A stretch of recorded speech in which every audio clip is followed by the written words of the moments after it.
Good morning from London. I'm Kriti Gupta alongside Guy Johnson and Valerie Tytel. We're an hour away from the opening trade. Here's what you need to know. Europe poised for another down day as stocks head for their worst week since April, despite some tech earnings beats. We'll dive into the details. Meanwhile, Federal Reserve officials tilt hawkish as delayed U.S. jobs figures topped expectations in September, but the unemployment rate continues to show some fragility. And over in Japan, Takaichi unveiling her biggest fiscal stimulus package, marking the largest one since COVID. It's a test for both the BOJ and the markets. Val. Well, good news this morning is that S&P Futures are bouncing. We are up 0.3% on S&P Futures. The bad news, though, the Nasdaq is headed for its worst week since early April, with the repercussions reverberating across the Asia session. The MSCI Asia Pacific down 1.7%, and Stoxx 50 Futures feeling the pain of the Wall Street close yesterday, down 1.4%. The countdown to the opening trade starts right now.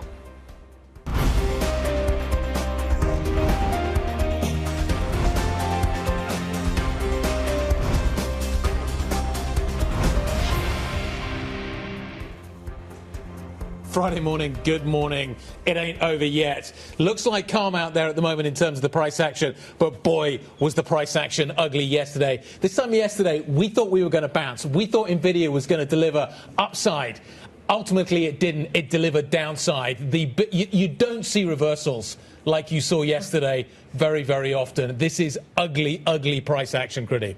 It absolutely is. And I think it's fascinating here because we were going into this week. We had a lot of tech jitters at the start of the week. And then it was all clear for about 5 minutes until when Nvidia came out that the AI bubble may actually be substantiated, or at least the fears of one may actually be substantiated by this massive demand. But you can see the jitters because Nvidia alone, despite the rhetoric, cannot hold up this market. There's other factors as well. We'll get to them. But the fact that you are starting to see this pullback is really interesting. Scott Rubner over at Citadel, the head of equity strategy there, making the point that you need a pullback. You need some sort of retracement to get to those 7,700 forecasts. But I don't know. Yesterday, what was it? What was that, Val? Look, I mean, yesterday is a session that put hair on traders' chests, frankly. A 4% slide in the Nasdaq in an hour and 40 minutes. The biggest intraday swing, one of the biggest that we've seen in the last 5 years when it comes to Nasdaq. A huge U-turn. Bitcoin had a little flash crash there, down over 5% in just over an hour or so. Now, all of these things combined, there was no clear trigger. And that is the thing that is unnerving investors this morning. Okay, so what do we do with that? Because that's my question this morning is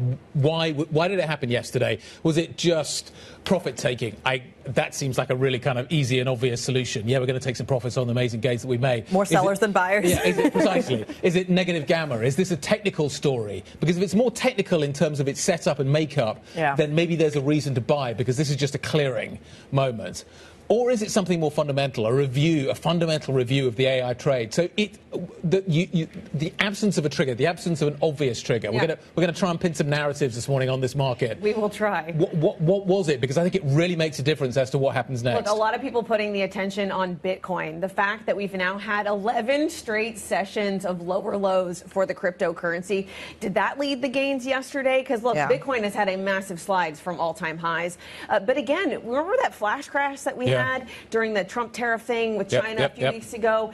That really, the equity market really held up okay to that Bitcoin flash crash that we saw. But perhaps maybe the narrative is changing that Bitcoin is leading this? It feels more so Bitcoin is just grinding lower, isn't it?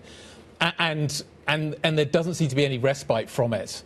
And I think that is unnerving. That is certainly unnerving in terms of what we are seeing. There isn't, when a bid comes in, it feels like it gets sold rather than bought. And it's an option to get out rather than get in.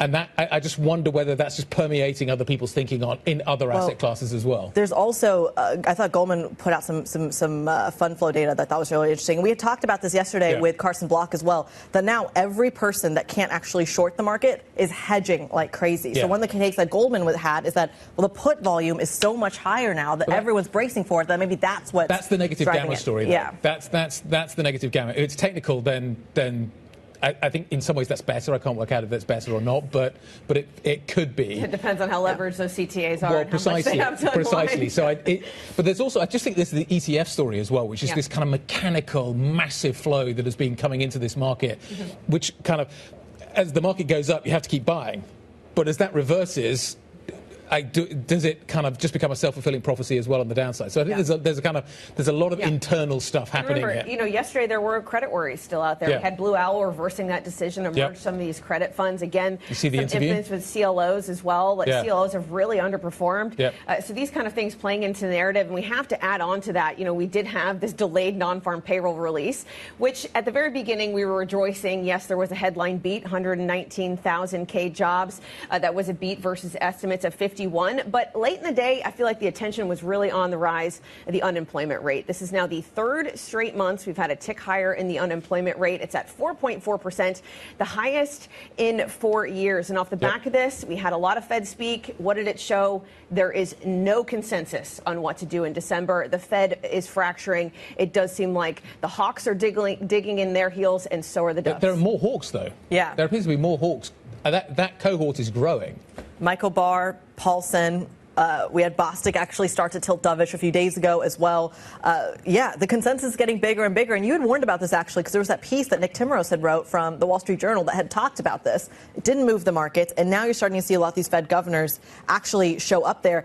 But they're not responding to inflation data or necessarily labor data either. They're saying that we don't have enough data points, so we're flying blind, so therefore we don't know. I thought it was interesting that Scott Bessent was making the opposite argument, which is the base. Surprise, surprise, I know.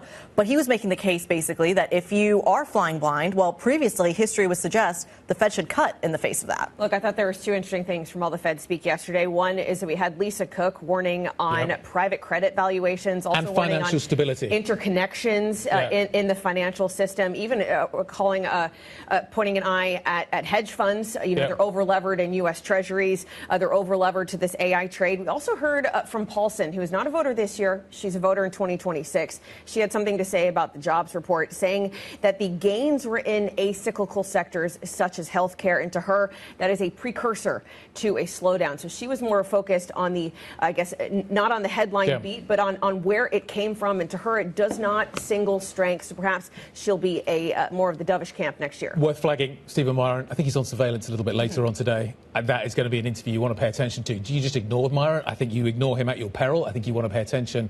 That's the messaging coming from the administration. Let's talk about Japan. Takaichi, biggest stimulus package since COVID.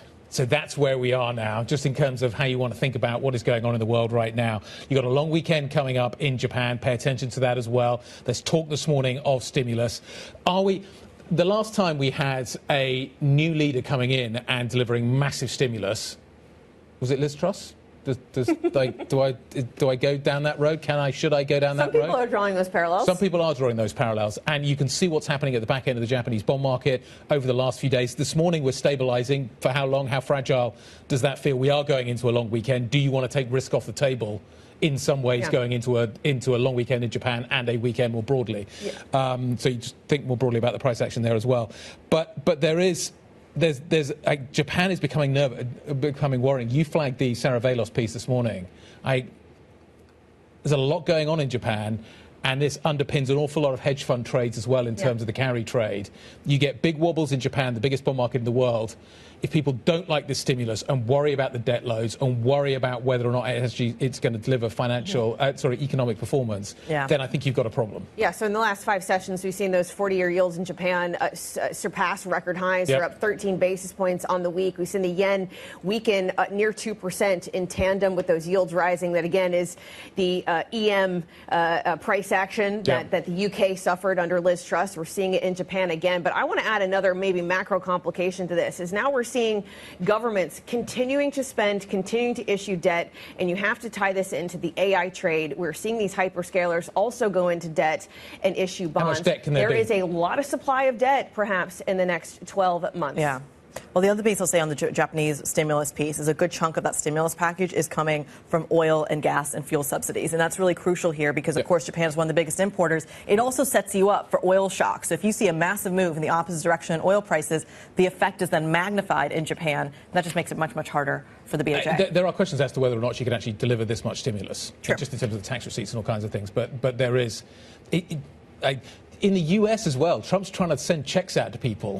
We're back. This is the narrative we're back to right now, and I think you want to think about the implications of that. We're still dealing with the last time that happened in terms of the liquidity that is in the financial system. Does it happen again? What happens with the consumer? There's a lot to think about in all of that. Plus, it's a long weekend, as I say. If you're going to go into a thin market, and the Japanese authorities and the Ministry of Finance is warning about this morning, Monday could be the day, or that thin liquidity period. Very exciting show on Monday. Everyone should certainly tune in. We'll have it all that covered for you. In the meantime, as we were discussing all of those global issues, we did see some UK data across the terminal actually moving the pound. We're now at 130 when it comes to cable. This comes after a double headline, I think. We'll start with the retail sales numbers. They fall about 1.1% on a month-over-month basis in October. The estimate was minus 0.2%. So there's a difference there. There's also a question when it comes to the budget. And the budget numbers actually came in stronger. The April to October budget deficit amounting to 116.8 billion pounds. The OBR forecast was about 100, we'll call it 107 billion pounds. Bigger hole. Yeah. Bigger hole that she's got to fill. So, yeah, the UK budget, 17.4. The estimate was 15. She is increasingly light, the Chancellor, Rachel Reeves. Starmer and Reeves, I think the next few days are going to be really interesting. You think about Japan, you think about what is happening here in the UK. Salman Ahmed is going to be joining us, Fidelity International Macro and Strategic Asset Allocation Global Head. Mary-Therese Barton, Pictet Asset Management CIO, Fixed Income. That's going to be an interesting conversation as well. And Danielle Antonucci, Quintet Private Bank CIO, joining us around the market open. We've got another guest coming up as well. I just want to flag this as well. We'll come to this in a moment. And that is Christine Lagarde. She's going to be joining us in the second hour. Well, let's keep you abreast of the market flashpoints this week to pay attention to. We do have the flash PMIs for November out across the world. The European PMIs and the UK PMIs dropped this morning. Later this afternoon, the US PMIs. We also have the UMich consumer sentiment data, and we will be monitoring Trump hosting the new governor of New York City, Mandami, in the White House. We'll also be mayor, my bad. Also be monitoring the G20 arrivals in South Africa. That is to be taking place over the weekend. Lots going on over this weekend. I'm really excited for that Trump Mamdani kind of conversation. It could be quite a show. That being said, later in this show, we're going to hear, as Guy and both Val oh my God, I can't get my words right. Val mentioned, we're going to hear from ECB President Christine Lagarde. She's speaking at the annual European Banking Congress speech, of course, in Frankfurt. If you're wondering where our very own Anna Edwards is, she's there. She's on the ground. She's going to be speaking with key figures at the Frankfurt European Banking Congress at 1 p.m. UK time. She sits down with the president of the Bundesbank and ECB Governing Council members, as well as Nadia Calvino, president at the European Investment Bank. All that available to you on LIVE Go on the terminal. But those comments from Christine Lagarde, we're going to bring them to you right here on the show. 25 past 8 UK time, 25 past 9 Frankfurt time is when she's going to be speaking. And we don't know what she's going to say. And given what's happening in the world, this speech could be quite... yesterday I wasn't convinced. This morning I'm much more convinced.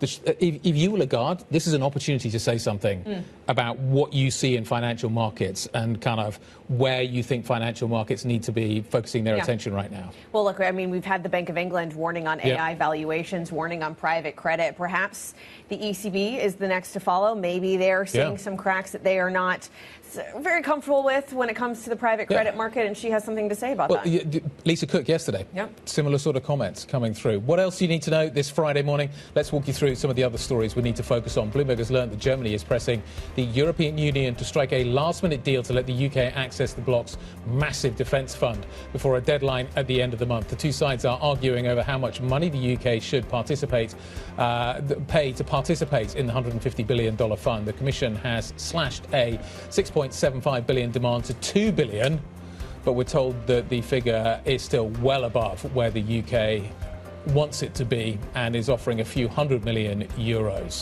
We'll see where that one ends. The French obviously have thoughts on that too. The Ukrainian President Volodymyr Zelenskiy says he's agreed to work on a peace plan drafted by the US and Russia and expects to talk with Donald Trump in the coming days about the proposals.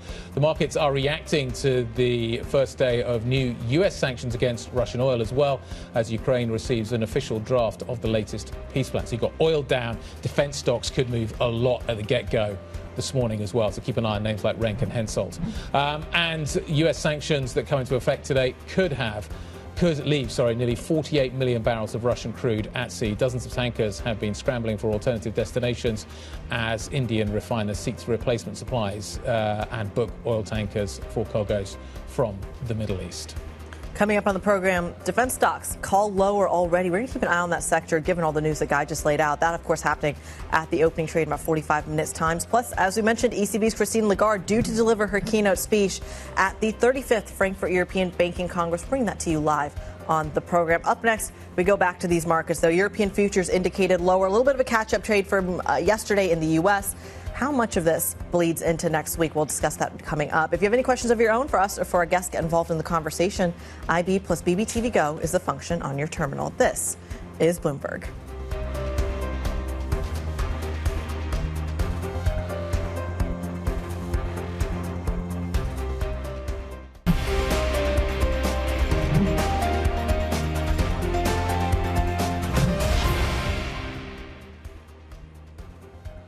We're just less than 45 minutes away from the opening trade here in Europe, and it is shaping up to look like a pretty ugly session. Euro Stoxx 50 futures down 1.3%. ASML called down more than 4% in the pre-market. This catch-up trade to the weakness in tech trade yesterday might shape us up for a pretty decently red session here in Europe. I do want to mention, though, the raft of Fed speak that we have had, not just yesterday, but over the last few weeks, and how it's shaping us up for a very contentious Fed decision in December. This is my little scorecard of who is going for a cut and who is going for a hold. We've had more hawkish than dovish speak of late, and I have a bit more in the hold camp than in the December cut camp. But there's still some unknowns we have yet to hear from. Where does Powell stand on this debate? That could be a big one. Cook and Jefferson as well are two governors who have yet to really dig in their heels one way or the other. But honestly, I've never come across a Fed as split as this into a decision, also into Powell's replacement, which could shake up the board even more. But that being said, a lot of the attention yesterday was on this markedly rise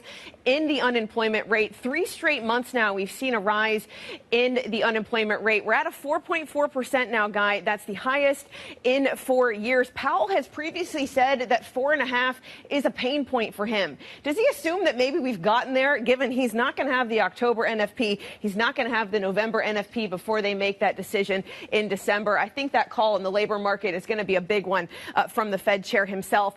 But it has to be said that, yes, we've had this breakout in the equity market, but we've really not had a breakout in FX or a breakout in rates this week. Those 2-year yields are really hovering around where they were 2 weeks ago. 3.54 on the 2-year yield. We're now just pricing in a 30% chance of that Fed cut in December. But honestly, Guy, there's not been a breakout here in the Treasury market. Absolutely not. Lots to watch out for. A pretty ugly session. And no, I'm not talking about the England cricket team. I'm talking about the markets and what we saw yesterday. Let's get a take now from Salman Ahmed, Global Head of Macro and Strategic Asset Allocation at Fidelity International.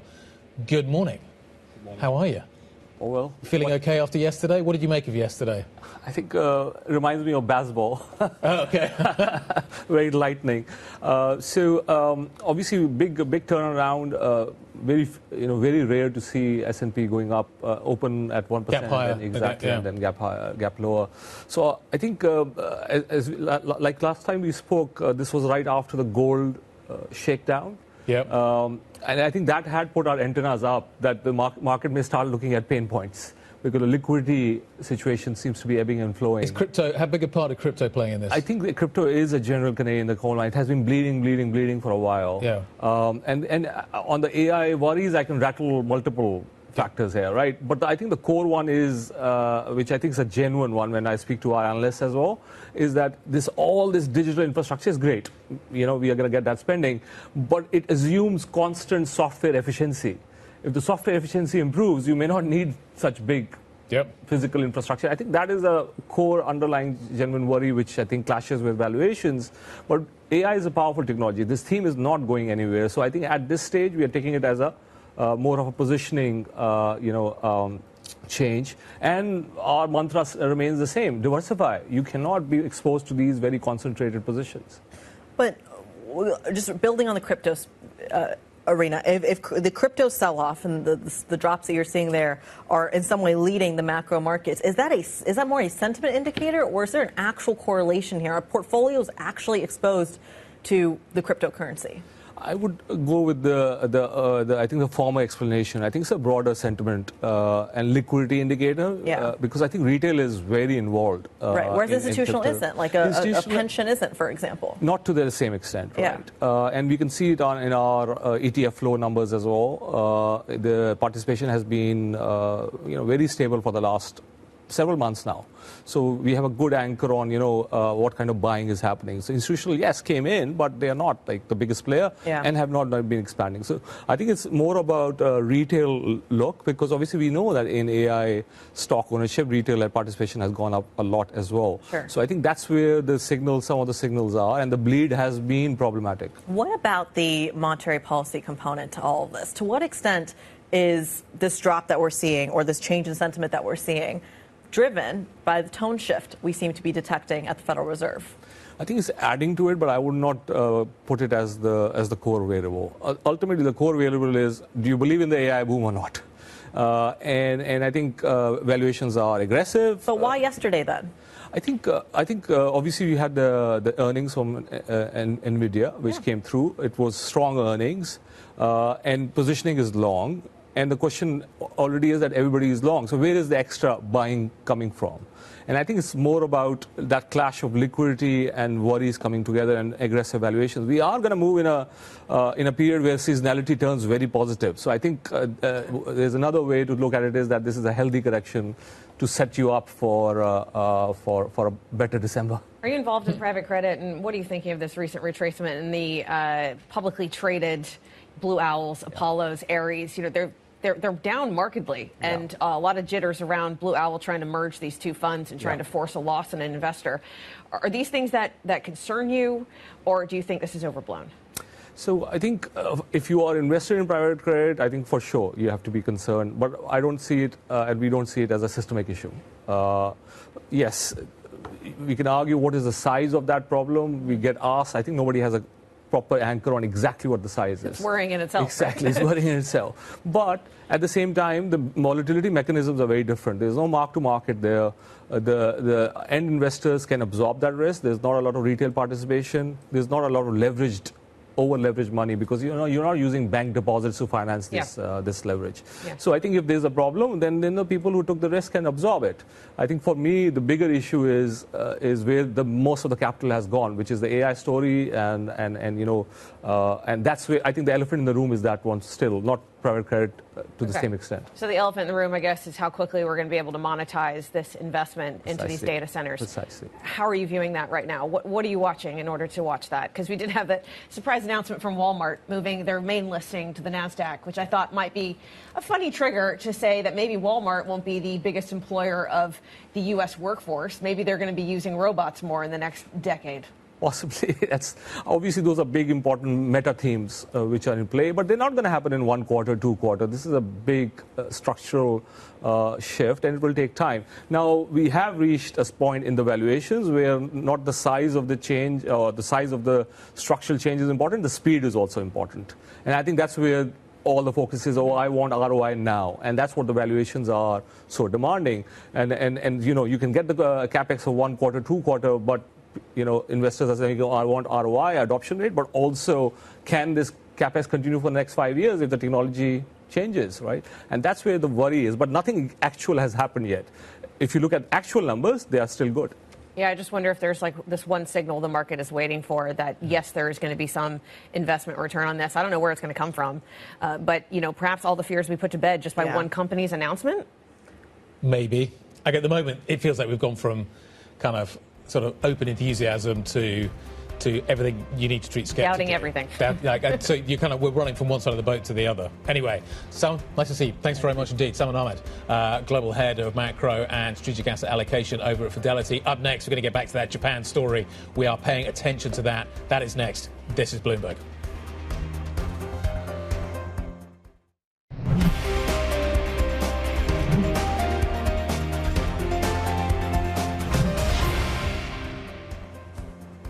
Friday the 21st, good morning. 30 minutes to go until the start of equity trading here in Europe. Futures look a little bit like this right now, as you can see, ugly. We've still got a little bit to price in from the state session yesterday. The big reversal we saw initially you got a gap higher, and then we reverse that. You do not see this kind of price action very often, and as a result of which, it feels like it's not going to be a relaxing Friday. It might be a busy Friday.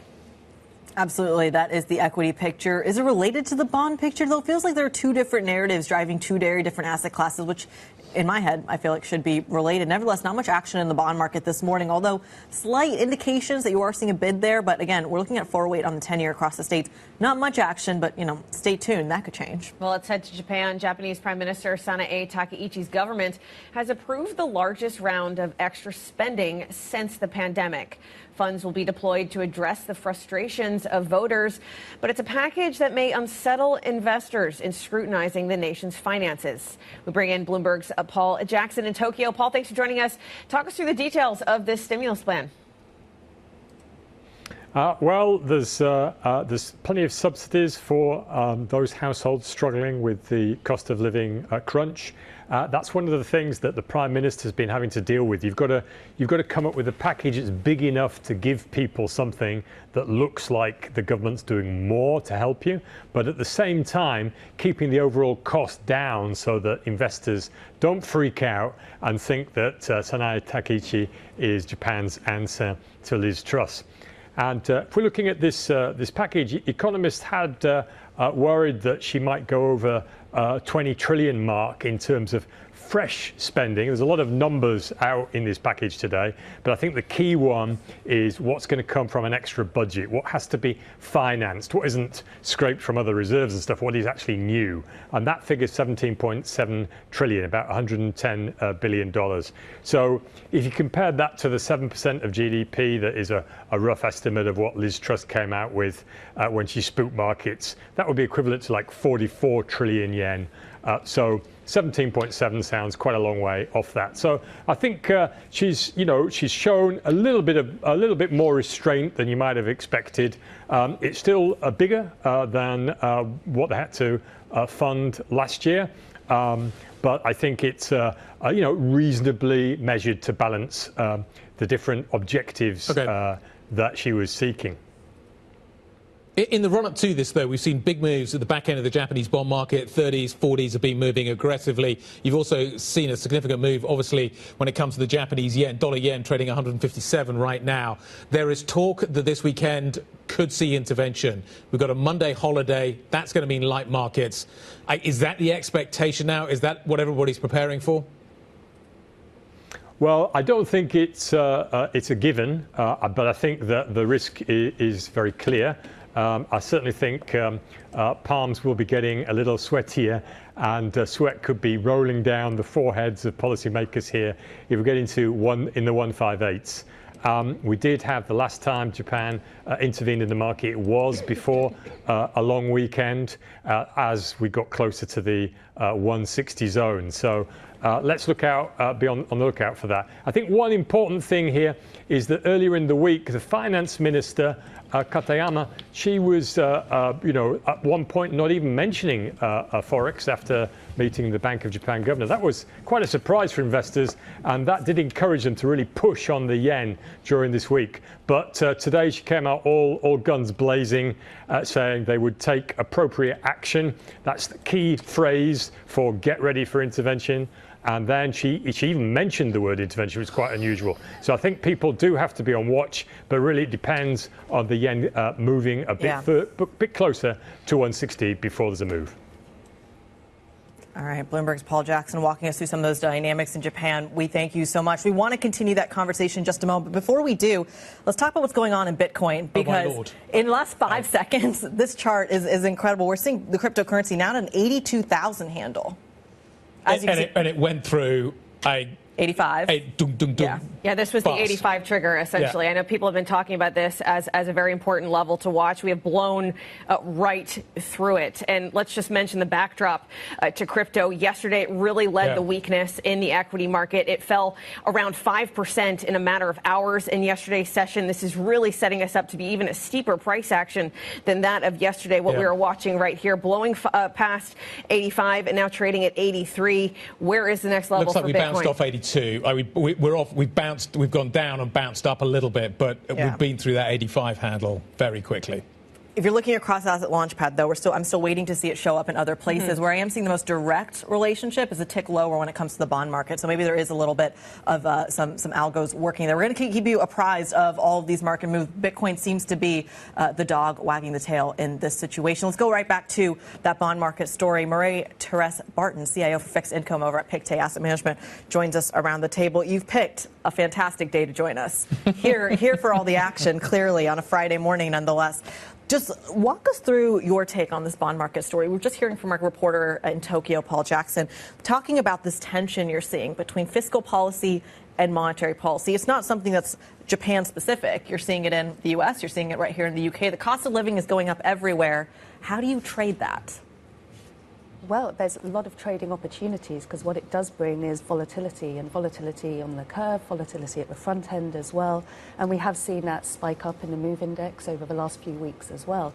But it really is highlighting that the difficulty of balancing the three stakeholders, which is the bond markets, your party members, your manifesto pledges, and ultimately as well is thinking about the economy and what is the right path for the longer term and the debt dynamics.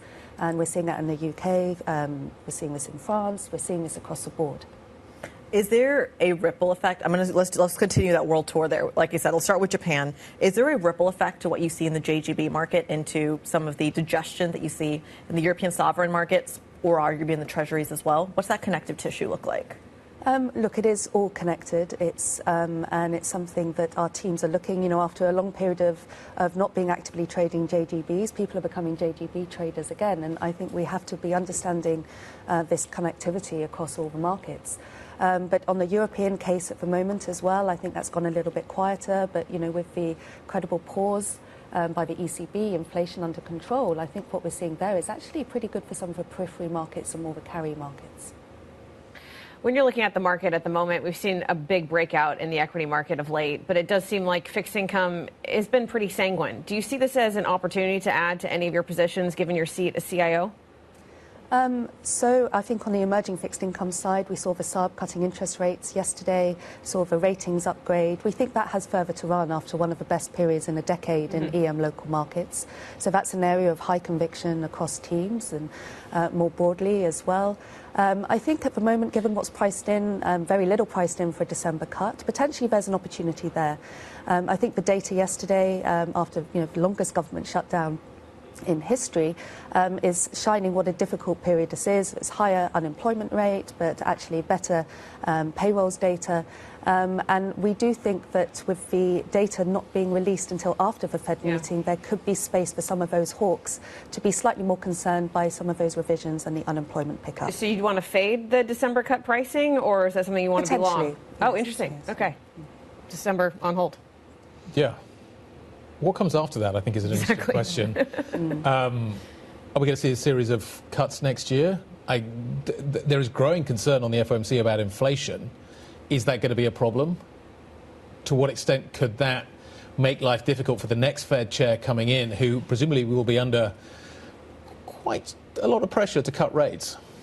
And therein lies some of the complexity of trading bonds at the moment. It's not just a monetary policy decision, looking at what's been priced in. We've also got, as you say, the new Fed chair who will be coming in, and then the Supreme Court decisions as well.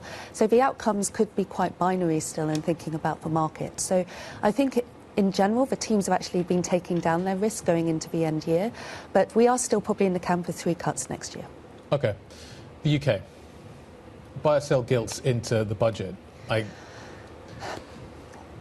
There's not a lot more to be said. A lot has been said already, but we really can't get away from it. It does keep changing. It does keep changing significantly. I think really the outcome we struggle to move away from it is going to be contractionary. Right. In which case, we do think it is probably receive and sell sterling. OK. Why don't you want to go? I'll follow on that. What do we take away from that, though, when it comes to some of these budgets? Is the fixed income market trading ultimately on monetary policy, on cuts that are priced in, on some of the fiscal stimulus, on the help to the actual demand and growth story? Or are we trading on deficits? Are we trading on bond kind of discipline and fiscal discipline? What is the biggest driving factor into the end of the year, and does that factor change come January? We think fiscal is going to continue to be a large factor. We're hearing it in the headlines in Japan. We're turning to the UK budget. Actually, even in some emerging markets as well, we're seeing a differentiator regarding the fiscal narrative. For example, with Colombia, also Brazil, Hungary also hitting the headlines. So we think fiscal is becoming a significant factor. Also, regarding the AI complex and the AI capex boom, how that starts to become a bit more of a narrative in the fixed income credit markets as well. Credit starting to fund that cycle, and also potentially how that feeds through to the commodities cycle as well. Big picture question. Given the amount of supply that's coming, AI build out, governments, there's a lot of supply coming towards us. Are bonds going to be the safe haven if risk assets roll over? Just given the amount of supply that there is out there, what do you? Can I hide out in bonds? Is that the right place to hide out? Bonds are fulfilling a significant role in portfolios now, not just for diversification, but also for the income generation. Sure. And that's been a key factor. We have seen that equity bond correlation move back into more negative territory, which again says yes. Okay. But for fiscal, that is concerning. And we think in terms of, in particular, unconstrained strategies, that's providing a really significant opportunity to be trading less from a long-only side because of the volatility and the opportunities on the curve and also at the front end. But also the question on the fiscal, it begs the question of what is the safe haven? Is it a developed market sovereign? Is it in fact emerging market sovereigns, which are post to pragmatic returns? We think that line's a lot more blurred now. I think you've seen significant returns in emerging markets, and there's much more pull factors than just push factors going into 2026. On the fiscal narrative, still room to be cutting interest rates, and also corporate debt as well, where we've seen significant proportion of corporate debt actually trading through sovereigns, as investment-grade companies have been seen as a better store of value than the sovereign, potentially. Mary-Therese, it's going to be interesting 2026. Thank you very much indeed. Mary-Therese Barton, CIO for Fixed Income, joining us from Pictet Asset Management. What have we got coming up for you? European defence companies may be active, and by that we mean maybe softer today, after the Ukrainian President Volodymyr Zelenskiy says he's agreed to work on a peace plan drafted by the US and Russia. We're going to be watching your stocks to watch next. We're also going to be watching what is coming out of Frankfurt.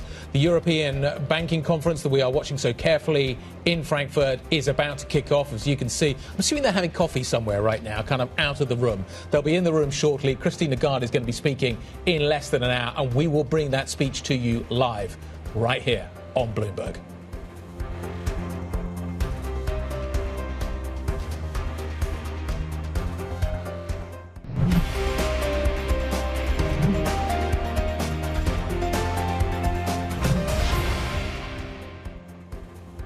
Just under 14 minutes away from the opening trade, you can see futures poised for a session in the red across Europe. A little bit of a catch-up trade when it comes to what we saw in the U.S. session yesterday. Val, walk us through what we can expect. Well, look, we are on a back foot again today for the major cryptocurrency, Bitcoin. Now, this is one of the things that people are mentioning maybe have led the weakness in yesterday's session. And the bad news is that the weakness is continuing yet again today. We're down nearly 4% on Bitcoin. We blew through the 85 handle. We did bounce a bit from that. So we are stabilizing just shy of the 84 handle for Bitcoin. But again, a lot of tension on cryptocurrency, given it's now being pegged as one of the main reasons for the weakness across tech stocks yesterday.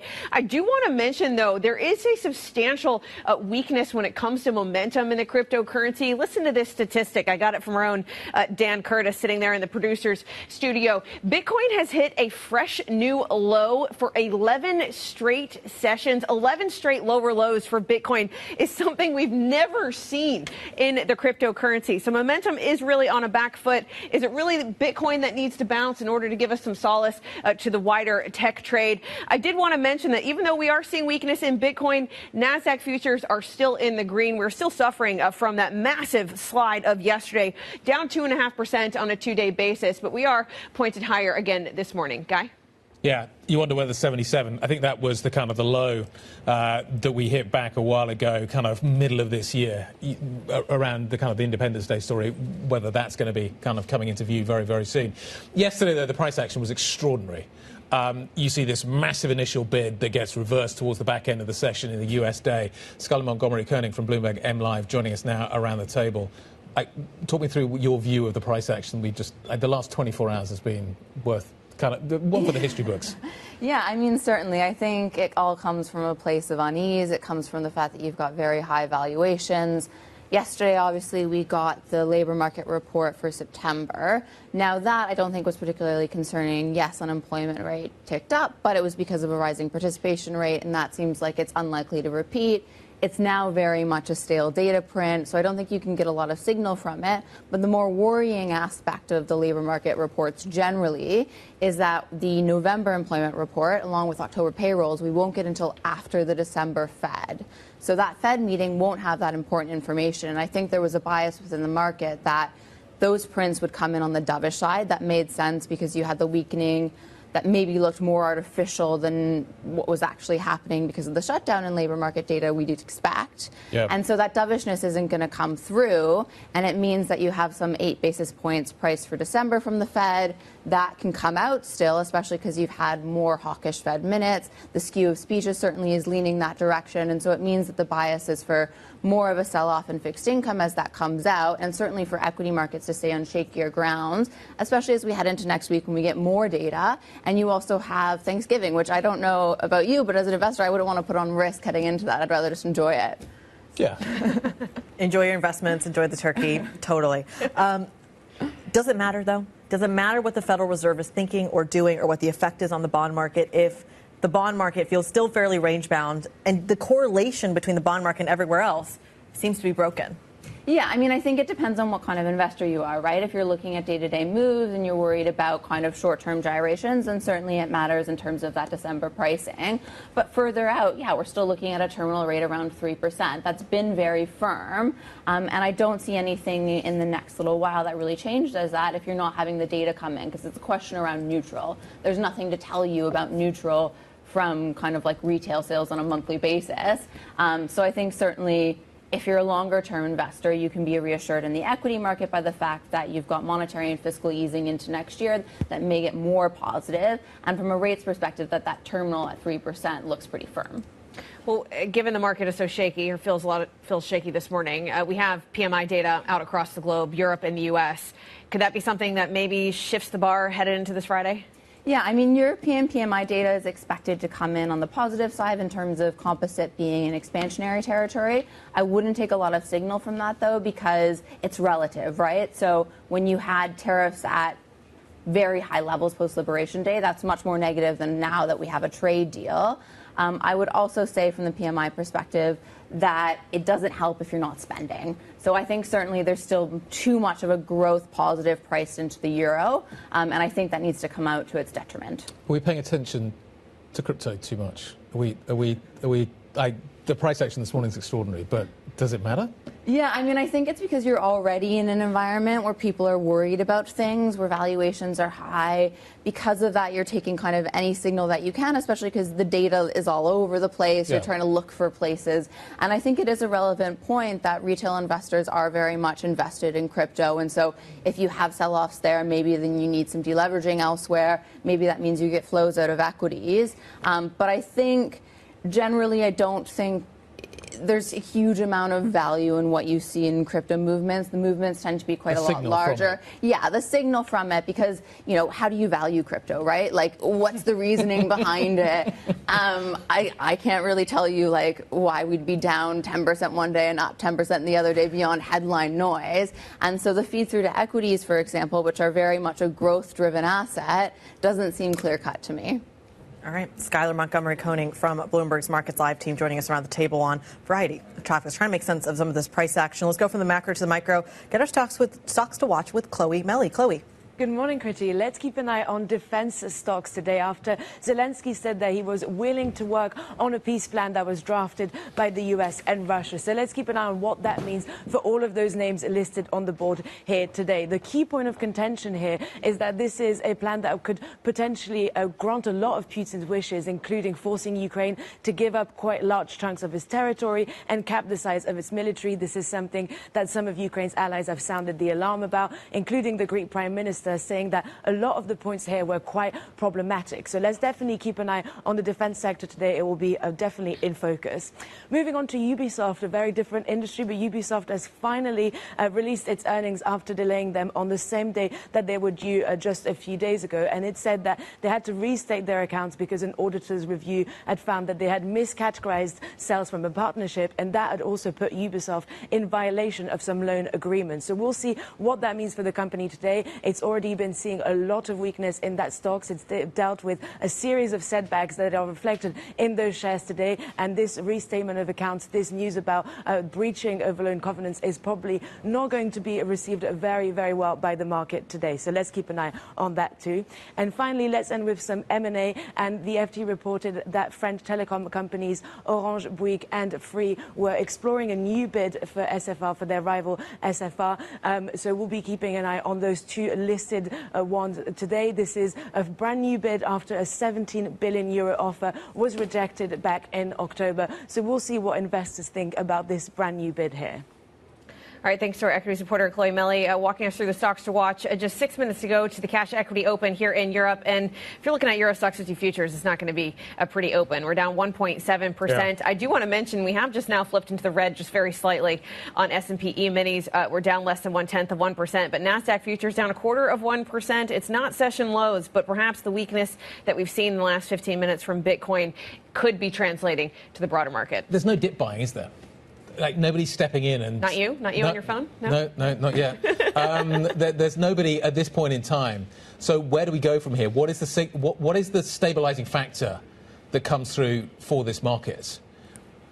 It's going to be really interesting to watch how the session progresses. In the next hour, we've got some great guests lined up. We're going to talk Japan. We've got plenty coming up. We've got the market open in 5 minutes' time. We've also got Kriti Lagarde speaking in Frankfurt at the Banking Congress in Frankfurt. We'll bring you that speech live. There's a live picture coming to you from the conference hall. This is Bloomberg.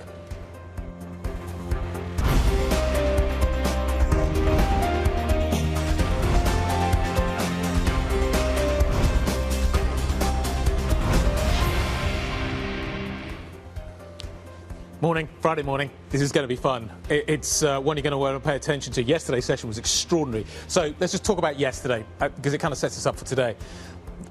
Over here, you get a big gap higher. Okay, that's the S&P trade. So you gap higher here, but then you reverse it. And look at this. And the reversal in some ways came quite early on in the session. Europe captured some of it, but not all of it, which I think is significant this morning. So we're kind of halfway through the roll-off. This big reversal we saw, Nvidia ends up down pretty hard. Microsoft, look at the double top you got there in terms of the chart, but we roll off pretty hard. Then we kind of bounced along the bottom into the close yesterday, and this morning what you are starting to see, and whether this is crypto, whether this is something else, I don't know, but you're starting to see futures rolling over a little bit as well. So we're not kind of reversing that move yesterday. This is the 2-day, and you can see the futures kind of move, but what you're now getting over to the right-hand side of this is a little tick lower. Look at this. On a 2-day basis, you're down pretty hard, but this morning you're also lower, which is significant going into the European session as well. There's not much solace coming out of the States, Val. Yeah, Friday is not feeling like a day that we're going to bounce. We are headed decently lower when it comes to the futures picture. Euro Stoxx 50 down 1.7%. The FTSE 100 in the UK down 1.25%. And DAX futures underperforming as well, down 1.6%. How much will this tech trade of the Wall Street slide of yesterday start weighing on things? Also keep an eye out for the defense story as well. Kriti? Yeah, a really fascinating one. If we're worried about valuations, it's not just a tech story. It's very much a defense one, to your point. That's reflecting already in the indexes. You're seeing that in some of the frothier parts of the European market as well. On top of some of the sector stories that we're going to see, we'll throw Ubisoft in there as well. The story around some of their leverage, some around their covenants is a little bit complicated, but something that the market could react to at the open, Guy. Tech defense, let's see what happens here. Let's see what happens with the banking sector as well. That could be interesting too. There's a lot going on this morning. Here we go. Right, Friday session is almost upon us. Let's give you some numbers. Let's give you an idea of what is happening. FTSE 100 in theory should be defensive. In theory, it's going to be interesting to see how oil stocks react to a move lower there. Is it going to be that defensive this morning? Are we going to see maybe the commodities trade actually unwinding a little bit through the FTSE 100 too? The Stoxx 600 is down 0.6%. A lot of that's kind of UK action at the moment, but look at the IBEX. Down by nearly 1.5% this morning. Big move lower in Spanish equities. What are we going to see on the AEX this morning? How is ASML going to open? There you go. We're down by nearly 1.7% on the Dutch market. The CAC is down by 1.25%. We'll give the Germans a little moment to get things going there, but you expect defense stocks to be under significant pressure. So there's a sea of red out there, basically, for European equities this morning. Little bit of kind of defensiveness maybe coming through in the FTSE 100, but that's a relative trade, not an absolute trade, and that's significant. But look, yeah, pretty ugly session at the get-go this morning. Looks like tech's going to be under pressure, judging by what we're seeing in the AEX. Val, what do you got? Look, tech is definitely under pressure. The biggest points loser so far on the Eurostoxx 600 is ASML, down over 5%. The biggest drag on the wider index this morning, and tech is at the bottom of the basket when it comes to how we're looking at the sectors. 446 stocks are opening up in the red. Only 82 are opening up in the green. We do have two sectors in the green at the moment. Food and beverage, maybe on the back of Nestle and Unilever. Those defensive stocks look like they're doing well today, but at the bottom of the basket, we have energy, technology, and basic resources. Basically, if you're a heavyweight or have been a heavyweight in the European market, you are selling off in a very big way. It's magnifying the fears that you saw around the valuation story in tech, to your point, because the heavyweights on this side of the Atlantic, it's your healthcare stocks, it's your energy stocks, arguably it's your banking stocks as well. So that's where your pain is. I thought the interesting defensive story of you mentioned the Unilever, the Nestle piece. You've got Roche in there, you've got Haleon in there, you've got some of the telecoms in there as well. So there is a defensive trade that is outperforming today. Which is interesting. I get it, but also the consumer's under pressure right now. So in some ways, actually, I'm not sure logic matters at the moment. Well, no, you're basically running from one side of the ship to the other. Yeah. And we've seen a lot of that recently. But it's not as if the consumer is doing that. Look at Walmart. People are trading down. You've got the Walmart trade yesterday, which I thought was really kind of telling. Walmart's doing well, which is something you really want to pay attention to. And when people trade down, they trade away from actually some of the high-value stuff, like the kind of high-end consumer goods, FOMC, fast-moving consumer goods that Unilever and Nestle make, and you trade down into white goods. So how safe are some of these stocks? Also, you look at some of the multiples that some of the Costco's and people like that trade on in the States. They are super high right now. But anyway, the market's looking for safety this morning. Unilever, Roche, Deutsche Telekom, Nestle, those are the kind of companies that are being bid off the back of it. I haven't fully gotten to nerd out about Walmart just yet, but I'm very glad you did. It's a fascinating one. They're still talking about higher costs. They're still talking about a tariff read-through, just not immediately, which I think is a fascinating one. Let's get a little bit more insight in terms of where this market is moving next. I'm pleased to say Daniela Antonucci, CIO over at Quintet Private Bank, joins us around the table. What do you make of this? What's driving the red on the screen that we're seeing today? Well, I think it's a follow-through from yesterday. I think it's very interesting the way you described it. You had all green in the morning and a very different picture, all red in the afternoon. But also think when you look at things up close, they tend to be bigger, I think. To me, the big picture is still one where you have rates coming down, tariff uncertainty coming down as well. You have big fiscal stimulus pretty much everywhere apart from the UK. And also you have big AI spending. So the outlook to me looks constructive. Then the biggest challenge is probably that a lot of this good news is already priced in. But the outlook itself, the baseline, seems to me positive going into next year. Do you buy the dip then? Yes, I would. So we haven't changed positioning. I think you need to look at things in a less binary way if you think about it. Even the conversation around AI, bubbles can inflate for a lot longer than you think. And then they burst a lot faster than you think. But at the end of the day, you don't get a calendar invite for that. So you need to think about the several dimensions here. So the first one is that tech, AI is not an homogeneous sector.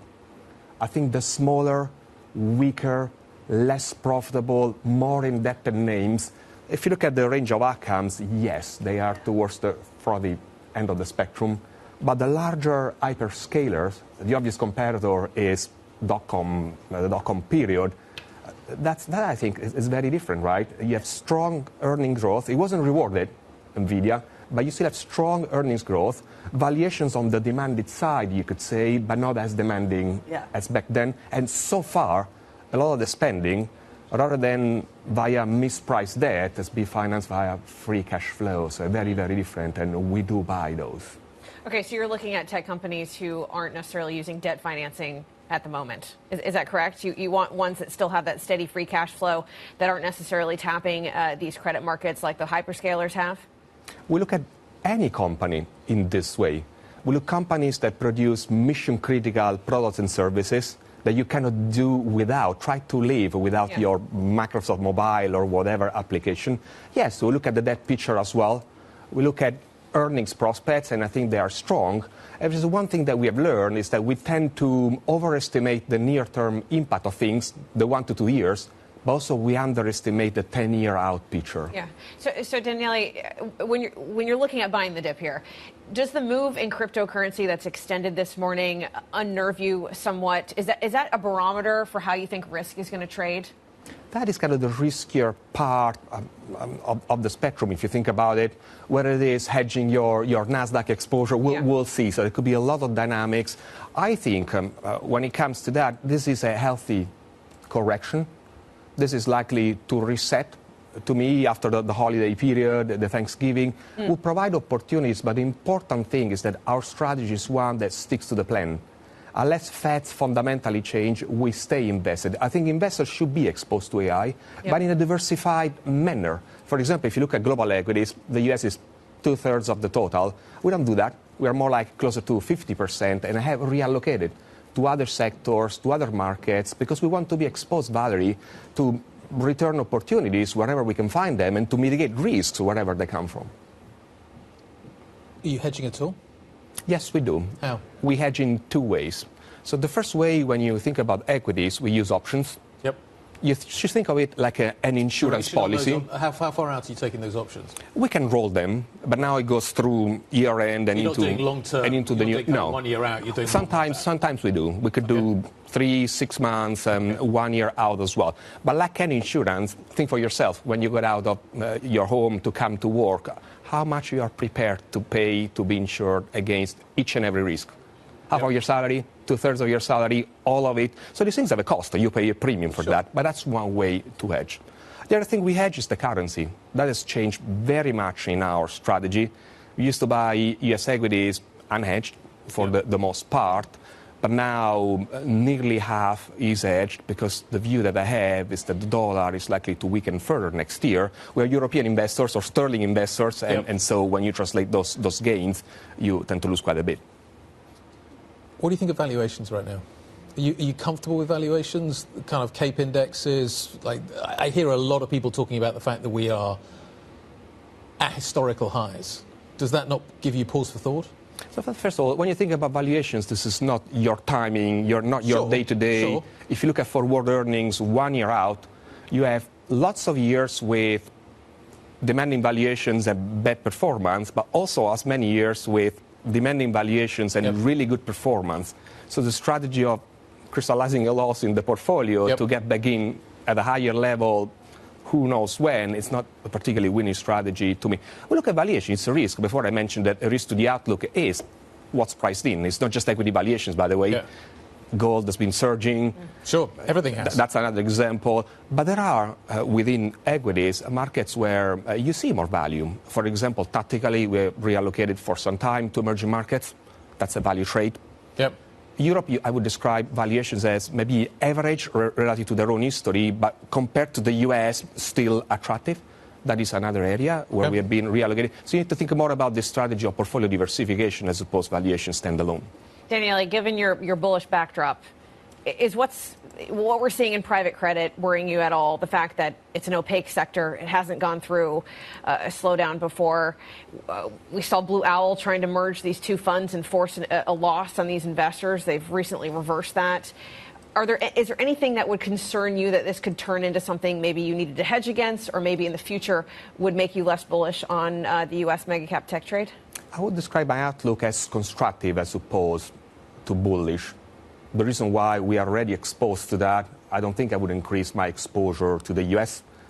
I mentioned before that if you look at how we allocate compared to global equities, actually we would have a reduced exposure to that. But compared to our normal long-term strategic allocation, we have an overweight, if you like. I have diversified in many other ways other than geographies. For example, we bought an equal weighted index that gives you more exposure to sectors that could benefit from the next leg of US policy, financial deregulation, fiscal stimulus as well. So I would say we are constructive, but I have acknowledged that one risk is market pricing in general or valuation. In private markets, obviously, it's a lot more difficult to get the transparency and the real-time information that you have in public market. Yes, it is a risk. At the moment, we have concluded that some of these cases look more idiosyncratic in nature rather than systemic, but it's one risk factor that we are watching very much. Daniele, great to see you. Thank you very much indeed. A positive view this morning. Daniele Antonucci, COO at Quintet Private Bank. OK, let's take a look at the Core 6. We've already kind of discussed some of the movers that we are seeing. To the right-hand side of the screen, you have safety. To the left-hand side of the screen, you don't. And you've got Novo, LVMH, Rheinmetall, ASML and Schneider all under pressure. What is interesting, actually, is the luxury trade isn't doing that badly this morning relatively to some of the other positions that we are watching. But defence and tech are both under significant pressure in this market this morning. Let's get more details on what we're watching. Let's start with tech with Chloe Mele.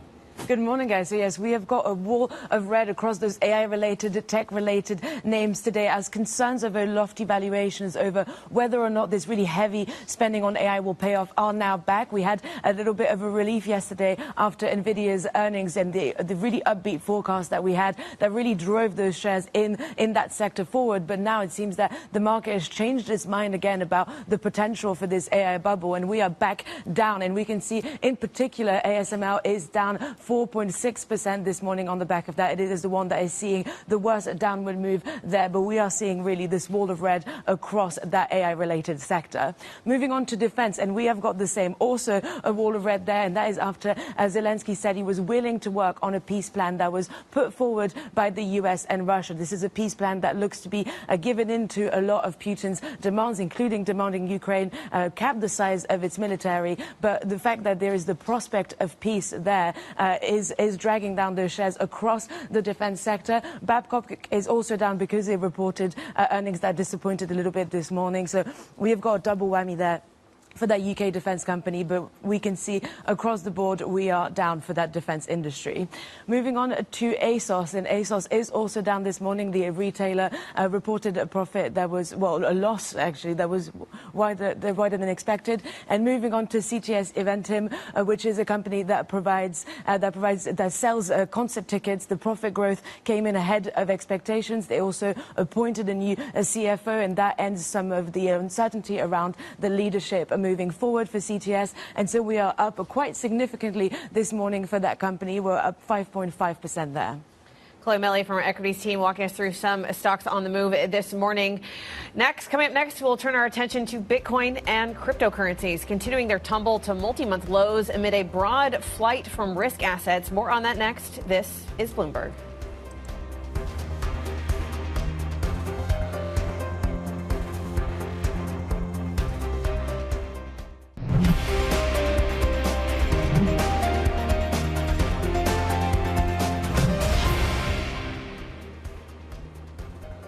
Morning, how are you doing? 16 minutes into the equity market session. We have French PMIs to pay attention to. The manufacturing number is not good at 47.8. That's down from 48.8, well below expectations. However, French services look like they're bouncing back quite nicely. They're above 50. We're at 50.8. The expectation there, the survey was 48.5. The last number was 48. So French services looking pretty good right now, despite all the political turbulence that we're seeing. That takes the comp number to 49.9, basically 50. Basically flat. Remember, this is a diffusion index, so you just got to kind of bear that in mind in terms of the kind of how you should read this. But nevertheless, that's a flattish picture, and services, which is a big chunk of the economy, coming back. And we'll bring you the German numbers breaking in just under 15 minutes as well. But switching focuses to the cryptocurrency market, Bitcoin on track for its worst monthly performance since a string of corporate collapses rocked the crypto sector back in 2022. Let's get more from Bloomberg's senior editor, Ann Herrera, on this cryptocurrency move. What's driving this sell-off today? And do you think that this is what's impacting wider markets? I think maybe it's the other way around. I don't know if Bitcoin is a bellwether of risk yet, seems like Bitcoin is more moving with stocks now and with more riskier assets. So there isn't exactly a reason why perhaps it's falling this much today. One thing in crypto market is that they're highly leveraged and they're still quite retail driven compared to other markets. And crypto exchanges have these things called auto liquidation. So when there's a downfall, it tends to happen quickly and, and exaggerated because traders will get auto liquidated. So that tends to exacerbate collapses in prices. How much of this is, we've been debating this across the board about whether or not this is ultimately retail, ultimately if this is institutional, what's actually driving Bitcoin that seems to be driving the rest of the market? How much power does retail have here? So it's still very much a retail-driven market, and we've seen that if retail investors haven't come back in, maybe they know by now that when falls start to happen, they tend to continue. But we've seen in the past year or so, the Bitcoin ETFs and more institutional buying on that front. So it could be that it's a mix. There's been a lot of selling with Bitcoin ETFs as well.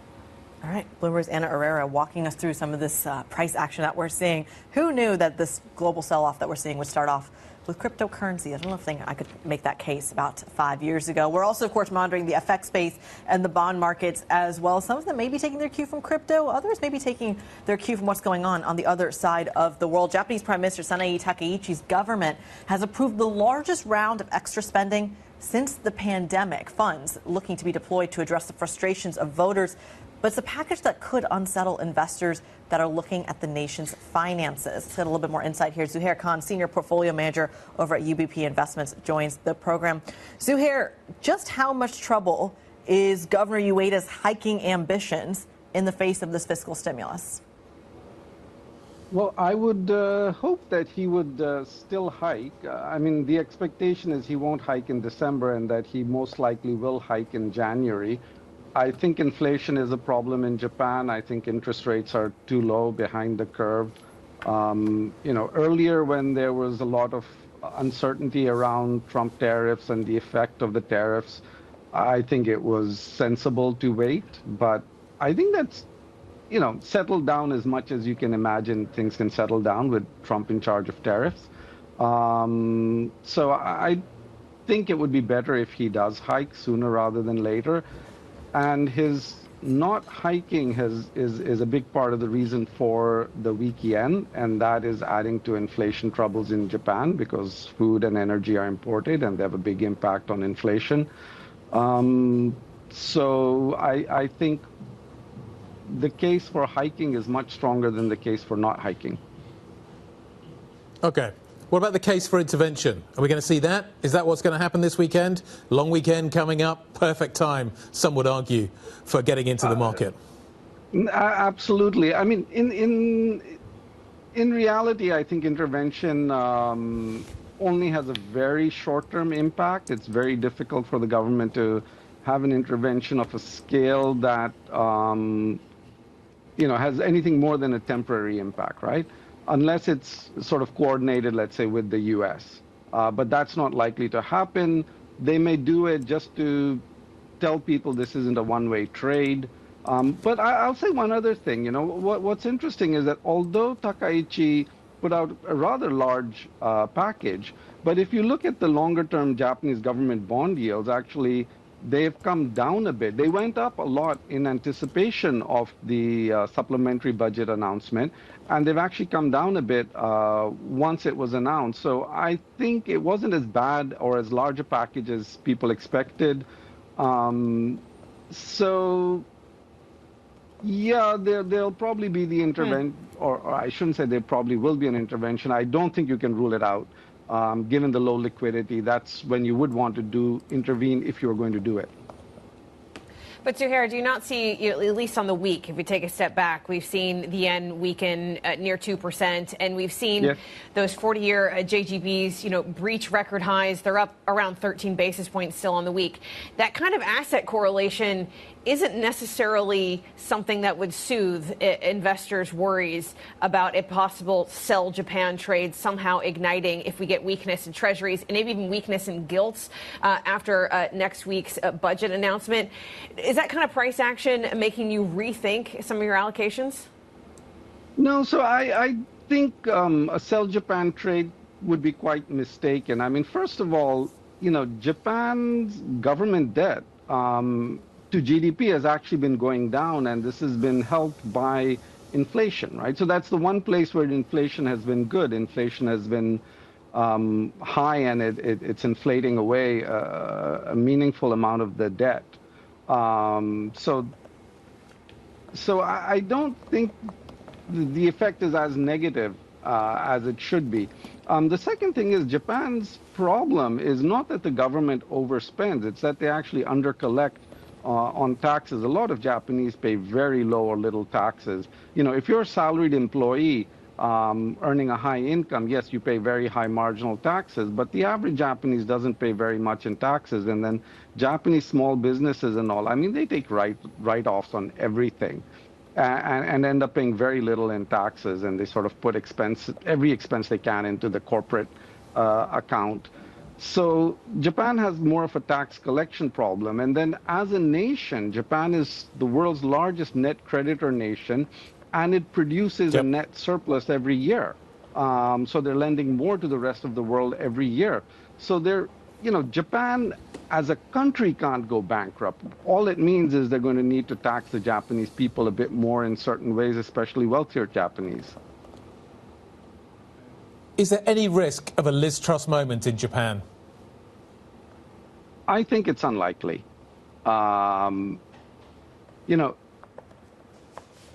It's something that I think a lot of people are more and more so talking about, but I think it's driven more by sort of rising interest rates in the rest of the world on the long bonds rather than Japan. I mean, Japan doesn't depend on foreigners buying their bonds.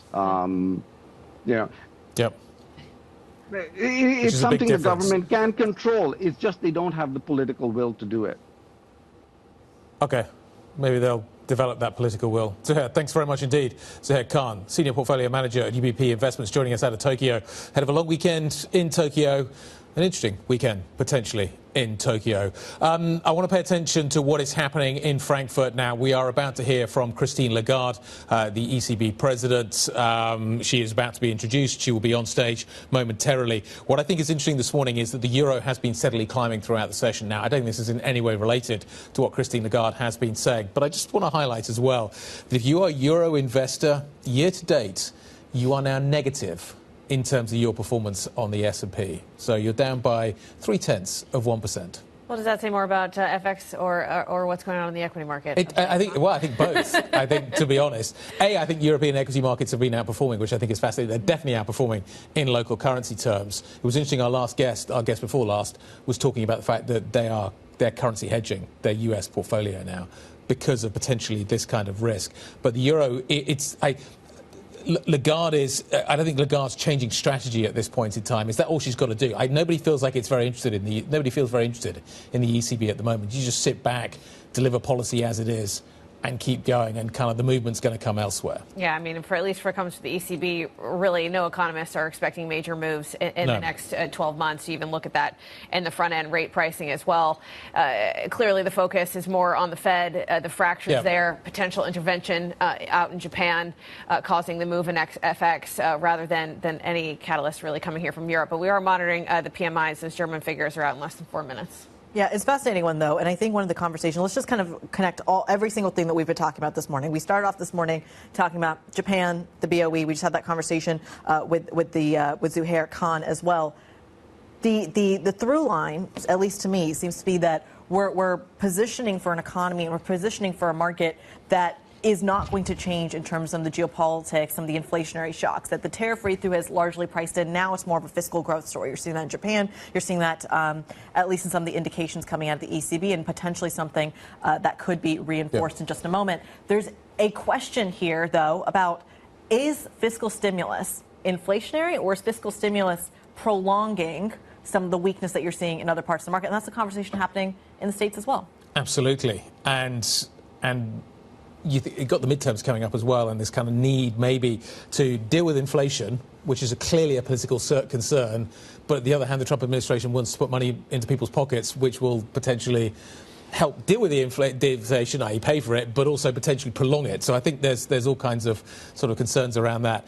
I'm surprised that Christine Lagarde, in some ways, given the financial instability that we are seeing being flagged by other central banks at the moment, she's at a banking congress in Frankfurt.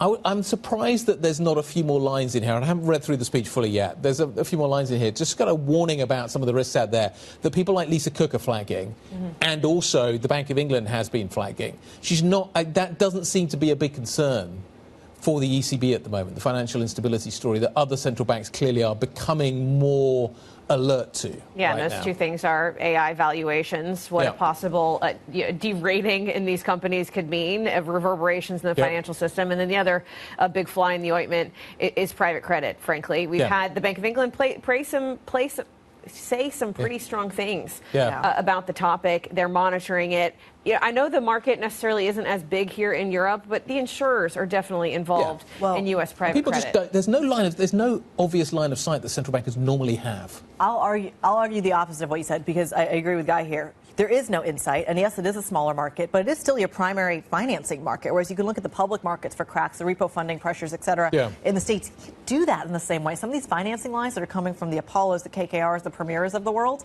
that's what in Europe, banking is still the primary source of financing. By a country mile, and that's in some ways that's a bad thing. And ideally, you want to have like a deeper credit market that you want to be able to find. But in some ways, at the moment, maybe it's a good thing. I don't know. But you can argue that about the AI trade as well. Maybe it's a good thing they're not getting over involved in these data centers, right? We don't know if the yet. tide turns, maybe Europe will have its moment then. But Lagarde is not. I wonder what is happening under the surface at the ECB. I wonder whether those concerns are surfacing in the same way, beginning to come to the surface in the same way. This is a perfect audience to listen to that kind of message, but she's not maybe focusing on that. Anyway, we're going to get her speech. Well, we've got her speech. We're going to hear from her very, very shortly. But the euro is up, and that's a factor as well. The currency story has been a big narrative this year, and it feels like the ECB is less of the story at the moment. It's the reticence of the Fed to cut at the moment that seems to be kind of one of the main kind of drivers here. But is it translating in the same way as you would normally anticipate? I don't know. European stocks are certainly under pressure this morning. Crypto has bounced off its lows. We got down to 82. We're back up to into the 84s. We're kind of feels like we're looking for the next moment now in this session, which could be quite a bumpy one. I'm not convinced Lagarde's going to provide it. We got some new data on our hands, Kriti. We got some new data on our hands coming out of Germany this time, which I think flows nicely, given that we are, of course, waiting for Christine Lagarde's comments in Frankfurt. I'll just break them here. Germany's November composite PMIs falling to 52.1. The forecast there was 53.5, so still kind of in expansionary territory, but less so than what we had anticipated, at least in the expectations. You break that down by services and manufacturing. We're looking at 52.7 reading. The forecast is 54 on services. It gets worse in manufacturing, and that's really where you're seeing the pain point. And that's something that's coming up time and time again from the ECB story, which is what effect is China having? Is the German market, if we're trying to create all stimulus, is the industrial complex still dependent? Where's this Merz boom? Where is it? It's not showing up in the employment. With exuberance at the beginning of this year. Yeah, we got it's in the Rheinmetall share price. It's not this morning. We were expecting this big Merz boom, and it feels like it's becoming. It's been questioned now, isn't it? And the data are not coming through out of Germany that we were anticipating.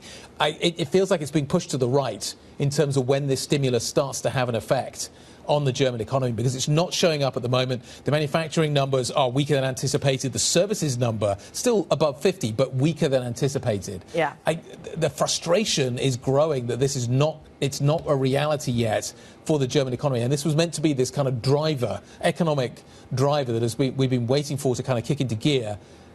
When does it happen? Well, the defense conversation is so crucial there, and we've been talking about it from a kind of stock market perspective, that the really lofty valuations, the Rheinmetalls and co. of the world, whether or not you are seeing this fiscal impulse, is something you've seen the ECB governors kind of warn against as well. Let's talk a moment about, though, some of the other news lines that are coming out. There's a peace plan that's being proposed, that's being discussed in the background of all of this. And we had this conversation earlier in the week of, is this something that's actively tradable or even factoring in to the defense stock conversation? We're seeing it more closely in the Brent crude space or the nat gas space. That's where we're seeing a bigger reaction rather than the defense stocks and a more clear read through there. Yeah, okay, let's get some reaction on what is happening with the PMI story and try and figure out what is going on there. Zoe Schneeweiss is covering it for us. Zoe, what do I make of the data that we've seen this morning, both out of France and out of Germany? The German data looks a little weaker than anticipated, as we anticipate Christine Lagarde sort of speaking very shortly. What do we make of this data? What should we make of these numbers this morning? So the French numbers, as you mentioned, were better than expected. France is now, the composite number is 49.9, so that's basically stagnation. The German numbers are still in growth, as you said, but are a lot weaker than we had thought. And with Germany, it does always feel like recovery is just a quarter away. So the Bundesbank told us yesterday that they thought that there might be very slight growth in the fourth quarter, and those PMI numbers today would confirm that. As you highlighted, the manufacturing number is the one that is the scary one here. Manufacturing has been below that 50 level that divides growth and contraction and PMIs for months now, but they were edging closer and closer to that 50, and now they're going down back below 49 at 48 point something. So that's just bad news, and it's just disappointing that everything takes so long in Germany. Zoe Schneeweiss joining us on the latest PMI figures. Remember, we'll also get the broader Eurozone figures out at 9 a.m. The UK figures out at 9:30, and watch those US ones dropping at 2:45. For more on the European economy, let's hear from the ECB president herself. Christine Lagarde has to say in her keynote speech at the Frankfurt European Banking Conference. Mayor, dear Mike, dear co-host of the Frankfurt European Banking Congress, esteemed guests from the financial sector and beyond, I would like to start, as I occasionally do, with reading for you a quote. It goes that way. The world around us does not stand still. In recent years, the global environment has been transformed in ways that none of us could have imagined. We have seen the post-war global order fracturing, the rise of new and some old powers, rapid changes in technology, and an uncertain outlook for global trade and finance. Sounds familiar? It should. Because I'm just quoting myself. And that was here 6 years ago, November 2019. And November 2019 was before the use of AI, or the rise of AI. It had been launched, but ChatGPT was a teeny tiny little thing that nobody really knew about. It was before the re-election of President Trump and his projects. It was before the unjustifiable, brutal invasion of Ukraine. And it was before COVID. And yet. So in that speech, what did I do? Bettina, you're right. I urged Europe to recognize that its old growth model, built on export-led growth, was coming under strain. And I called for a shift to focus instead on developing our domestic economy, and when I use domestic, I talk about Europe. Our domestic economy as a source of resilience in an uncertain world. And my point was not, if you remember, to argue for protectionism or inward-looking policies. It was about realism. It was about recognizing that the world was as it is and not as it was. And it was about acknowledging that the solution was already in front of us. And Jean, you alluded to it, the untapped potential of our own internal market. 6 years on, a lot has happened.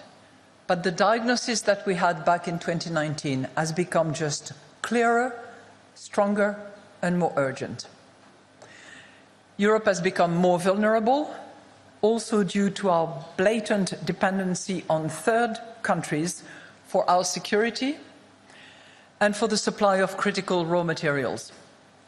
Global shocks have intensified with rising US tariffs, Russian aggression, and stiffening competition from China, to name a few. And at the same time, during the same period, our domestic internal market has stood still, especially in the areas that will shape future growth: digital technology, artificial intelligence, and in the areas that finance these shaping growth sources, our capital market. And as Galileo said, yet it moves. Europe continues to show resilience, revealing sources of strength that could grow if only we allowed them to do it. So the two questions that I would like to discuss today is, number one, how do we move from being vulnerable yet resilient to being strong? And what will it take to achieve this goal? And I think we have what it takes, and it is not as complicated as we think it is when we bash our head against the walls of complexity in Europe.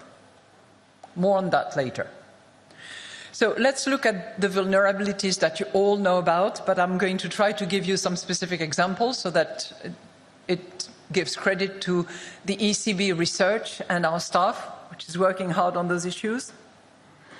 So those vulnerabilities stem from having built a growth model around the world that is gradually disappearing under our eyes. We embraced globalization more than anyone else in the world. Well, China probably embraced it a bit more than we did, but in the advanced economy, certainly we were the most advanced.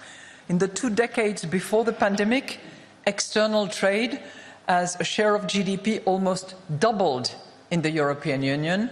It didn't move an inch in the US. And this deep integration brought significant benefits. The number of jobs supported by EU exports rose by 75%, reaching almost 40 million people working for export. And for many years, this was a great source of resilience. But today, that same openness that we celebrated for 2 decades has become a vulnerability. Exports have become a far less reliable engine of growth, reflecting the changing global landscape. Just recently, because we have seen amplification of most phenomena that were in the works for a long time. In mid-2023, for instance, the ECB expected exports to grow by around 8% by mid-2025. You have the same numbers coming out from the WTO. In reality, they have not grown at all. And looking ahead, exports are projected to actually subtract from growth over the next 2 years. This has been felt more acutely in those countries that relied more on that export model and that were active, in particular, in those manufacturing sectors that were export-driven. As a result, growth across the euro area has become more uneven. At the same time, this export-led growth model has resulted in persistent current account surplus, increasing our reliance on other countries to generate our wealth, especially to the United States.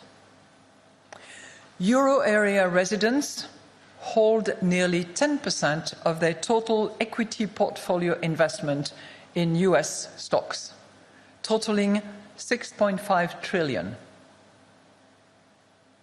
About twice the amount that they held back in 2015. Why? Well, this has been a very rational response by the Europeans, because US markets have delivered returns that were roughly 5 times higher than Europe's returns since 2000. But it has created, as a result, a vicious circle. As US markets channel European savings into high productivity sectors, the performance gap between our economies, Europe and the United States, widens, prompting yet more Europeans to channel their savings across the Atlantic. The result is stagnating productivity at home and growing dependence on others. Finally, we now face a new form of vulnerability, not just us, we share it with others, which is the weaponization of dependencies on key raw materials and technology. Our analysis at the ECB is that 80% of large euro area firms are no more than 3 intermediaries away from a Chinese rare earth supplier. Recent supply shocks, for example, the shortage of automotive chips or the threat of it, have shown how a single choke point can stall entire sectors, the automotive industry notably. Now, these vulnerabilities do not trigger massive, dramatic crisis. Instead, they quietly erode growth as each new shock nudges us into a slightly lower trajectory. And over time, the cumulative effect of this lost growth and lost productivity become material. That's for the vulnerabilities, and we are all saddened by this state of affairs. And yet, as Jean indicated, we are resilient. And I'm going to borrow from him and go a little deeper in some examples, without taking too much time, I hope. Because 2025 has exposed Europe's latent strength. Our experience this year has shown that a resilient domestic economy can shield Europe against global turbulence. And I will mention three sources of domestic strength that have helped cushion the shocks that we've suffered. I will quote, just like Jean, people, our potential, and our policies. I have to do that, right? But first, our people. We have benefited from an unusually strong labour market, one that has remained remarkably resilient even as growth has slowed. Typically, employment tends to grow at roughly half the pace of real GDP growth. And yet, since the end of the pandemic, that relationship has been almost, not half, but 1-to-1 in Europe. And this strength has created a virtuous circle. Rising employment, participation has increased as unemployment has reduced, but rising employment has supported consumption, which in turn has sustained services in particular, and created even more jobs, particularly in labour-intensive sectors. And all of that despite an aging phenomenon that is very specific to the advanced economies, but particularly acute in Europe, and immigration, which is a polarizing and dividing phenomenon. People. Second, our potential. Despite the notion that Europe is lagging behind in AI, European firms are moving quickly through the digital transition, and that is making investment more resilient to global uncertainty. And while tangible investment has reduced in the past 2 years, as manufacturing has weakened, intangible investment has risen sharply, keeping overall business investment broadly stable. Firms continue to invest in AI and digital infrastructure because for any company that wants to survive, this is just not optional. People, potential, policies. Fiscal policy, in particular, has acted counter-cyclically, buffering the economy rather than amplifying downturns, as happened after the financial crisis. The fiscal packages now being implemented for defense and infrastructure, especially here in Germany, are coming at the right time for Europe and will have a measurable effect on growth. Has to be done and implemented. ECB staff estimate that higher government investment between now and 27, so over 2 years, will offset around 1/3 of the trade shock that we are suffering. Keep that number in mind, 1/3, because I'll come back to it later. Monetary policy. The ECB is also playing its part by delivering price stability. A few years back, we were talking a lot more about inflation and interest rates. I haven't heard anything yet. We have cut interest rates by 200 basis points from their peak, and this is increasingly feeding through into easier financing conditions, which is helpful to support demand. We will continue to adjust our policy as needed to ensure that inflation remains at our target. So together, these three sources of resilience will help anchor growth at home. Domestic demand is set to become the main engine of expansion in the years ahead. And this shift should also help narrow Europe's current account surplus, which has already halved since its peak in 2018. This experience underlines the power of a resilient domestic economy, strengthened by open strategic autonomy. Concept much discussed 6 years ago. Great speeches were given. I think we are now beginning to see it in action. But it also exposes how much potential Europe continues. ECB President Christine Lagarde there, speaking, of course, at the European Banking Conference in Frankfurt. She's making the point that I think we've heard quite often from her and her colleagues over at the ECB Governing Council, which is simply that the European Union is walking a tightrope. There's fiscal policy coming out of Germany. She's really lauding that as a serious growth driver. She's also talking about some of the geopolitical effects. She gave a shout out to Donald Trump and his, quote, projects there at the very beginning of that speech. And really speaking there about just kind of the inflationary pressures, the growth pressures, but underscoring the same thing that we've heard for a while, that Europe needs to get their act together when it comes to the growth picture. Sure, but nothing's changed. That speech didn't deliver any kind of, nothing new really. Sure. Christine Lagarde probably has nice weekends at the moment. Jay Powell probably has a bit more to think about in terms of what he has to manage right now. Don't jinx it. The job looks reasonably straightforward. Yeah, I agree. Things could change pretty fast. But Chris, the ECB is kind of where it wants to be. Europe's not where it needs to be, but the ECB kind of is where it wants to be right now. So there's kind of nothing to see here. Yeah, it's in a nice spot. But, you know, as she was speaking, we did see a little rebound when it comes to risk, which is nice. We are at session highs for the Stoxx 600 index. That feels good. The NASDAQ is now in the green, as well as S&P 500 futures. So, again, the slide in crypto, not necessarily affecting risk sentiment. And crypto's still down by 4%. Today. I don't know what you classify as a session for crypto, but kind of on my board at the moment, we are down. We're trading with sub 84 though, which is interesting. Quick look at what's happening in the commodity space as well. You've got weakness in nat gas. TTF is down, as you can see. That's a longer-term chart. Look at that. Look at what is happening here. Look at the right-hand side of that chart. That is worth paying attention to. You've also got oil on the back foot as well. You saw what Scott Bessent was saying in terms of what he anticipates. Oil prices could go lower. Geopolitical factors certainly a big part of that. There's a kind of supply and demand story as well. But he was pointing to the fact that maybe actually what you could see is maybe things improving, maybe around Ukraine, and that would provide another leg lower potentially for the oil story. It's also providing potentially a leg lower for the defense stock story as well in Europe this morning. They are under pressure. Ukrainian President Volodymyr Zelenskiy saying he's agreed to work on a peace plan drafted by the US and Russia. Markets reacting as well to the fact that we've got kind of the first day of sanctions coming through, US sanctions against Russian oil companies, a couple of oil companies as well. Ukraine receiving an official draft of that latest peace plan, which is interesting in terms of just the timing and how it works and who gets what when.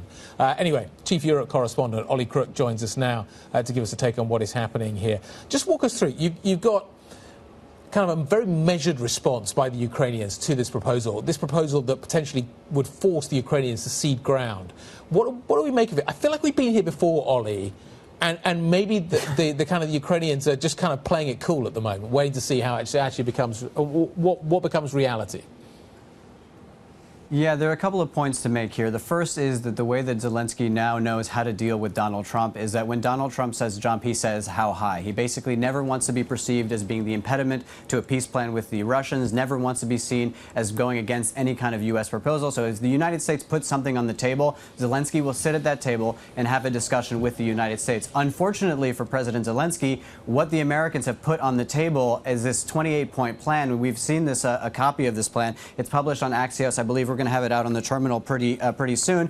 And when you look at the bullet points of what this includes, about what goes in it for Russia, what goes in it for Ukraine, we should summarize some of these points because this is looking intensely unfavorable to Ukraine. It looks like a basically capitulation in many respects to the sort of maximalist demands of the Russians. I'll go through a few of the ones for what's in it for Russia. Number 3 on this point is that it is expected that Russia will not invade neighboring countries and that NATO will not expand further, and that NATO, also the 7th point on this plan, will agree to include statutes in a provision that Ukraine will never be admitted. So we're dealing with, on the one hand, things that the Russians and the United States have negotiated, but this is not just being sort of limited to Ukraine. This is talking about the European security architecture. This is talking about changes to the NATO charter that basically the United States is trying to sort of put forward in these discussions. The Europeans have not even been involved. This is something that goes far beyond Ukraine, and this is something that is going to create a lot of issues for the Europeans, for foreign affairs ministers, for European leaders. They're also talking about reintegrating Russia into the G8, into the global economy, and also, of course, as you were saying, Guy, recognizing basically a number of these sort of states within Ukraine de facto as Russian. So giving the rest of the Donbass over to the Russians, but also basically freezing the battle lines where they are and basically saying that this is de facto recognized by the Americans as Russian territory. Now, we should say this is an early draft of this proposal. We do not know how this is going to evolve over the next days and weeks, but as an opening gambit, this is terrible news for the Europeans and for the Ukrainians. Ollie, the other thing we're not sure how it's going to evolve is this ongoing corruption scandal in Ukraine. Do you think this is going to pose an obstacle maybe to Zelenskyy's own leadership in the country? So listen, I think there are two ways to view the situation with the corruption investigation in Ukraine. And this is a conversation I had earlier in the week with Matthew Whitaker, who is the U.S. ambassador to NATO, speaking about basically what the path forward was for this corruption scandal. Obviously, corruption in Ukraine has been a large issue for a long period of time. Arguably, it's been a much larger issue in previous administrations before the sort of revolution, but it is still something that is a problem within Ukraine. You can view this as, of course, highlighting corruption within Ukraine, which of course it is, but it's also an independent body that is sort of pursuing vigorously members of the government, which Zelensky now has asked to step down. And basically, when I spoke to Zelensky last week about these corruption allegations, what he said at least was that basically the president cannot have any friends. So when I spoke to Matthew Whitaker as the voice of the United States ambassador to NATO, he's saying that he actually sees these investigations as an encouraging sign that this is basically rooting out some of that corruption. But again, it is very difficult to see how this is going to play out. Maybe now this peace plan will take some of the heat off of the corruption investigation because all attention will be focused on that. But at the time, for the time being, it's going to be an ongoing investigation. It could, of course, bear on support for Ukraine, but it could also be a positive signal again for allies. All right, Oliver Crick, our chief Europe correspondent in Brussels. Thanks for the latest on that update on Ukraine. Let's keep you abreast of the risk events on the horizon today. We saw some PMIs to get through across Europe. We have the broader Eurozone PMI dropping in just 5 minutes time, and 30 minutes after we get the UK PMIs, one of the final shreds of data before the UK budget next Wednesday. Later today at 2:45, the US PMIs. We also get UMich consumer sentiment out at 3 p.m. And Trump is going to be hosting the new York mayor Mamdani in the White House. We'll also be monitoring the G20 arrivals over the weekend. I'm really excited for this Mamdani Trump uniting at the White House. How are they both going to behave? They've been hurling insults at each other. I think it'll be hugs because ultimately Donald Trump has threatened federal funding to New York City, and New York City needs the federal funding from the states. That being said, Zohran Mamdani's on a victory lap. His victory speech included calling out the president at the end of the day. So I don't know. Maybe they'll both be nice. Maybe they'll both be horrible. Who knows? It's going to be fun regardless. There's that to watch the day ahead. There's also some fun things happening in the weekend. You mentioned the G20. There's a French vote happening in Sunday. There's a conversation between the U.S. and EU on tariff exemptions, beef, lemons, among others, are on that list. But Lady Gaga's on the move. There's rugby. No, I'm saying nothing because if I mention the rugby, then people are going to be annoyed with me. You will be in big trouble. Okay, so I'm not going to mention cricket. The Ashes is on. England not having a particularly good morning. Sports are not the highlight this weekend. The highlight is Lady Gaga in Paris. It's Wicked for good. Yep. It's the fun stuff. So what do? You watch Wicked? Do you watch the rugby, the cricket, or do you watch crypto? Cry over your losses. Oh yeah, maybe watching crypto over the weekend is going to be a fun weekend, everybody's attention. That's going to be Lady Gaga in the background. Yeah. That is a recipe for success on those weekend. I think we've set you up quite nicely for the next 48 hours. In the meantime, the rest of the day, if you're wondering where Anna Edwards is, she is, of course, in Frankfurt at the 35th European Banking Congress. At 1 p.m. UK time, she's going to be sitting down with Joachim Nagel, the Bundesbank president, as well as Nadia Calvino. That does it for the opening trade. The Pulse is up next. This is Bloomberg.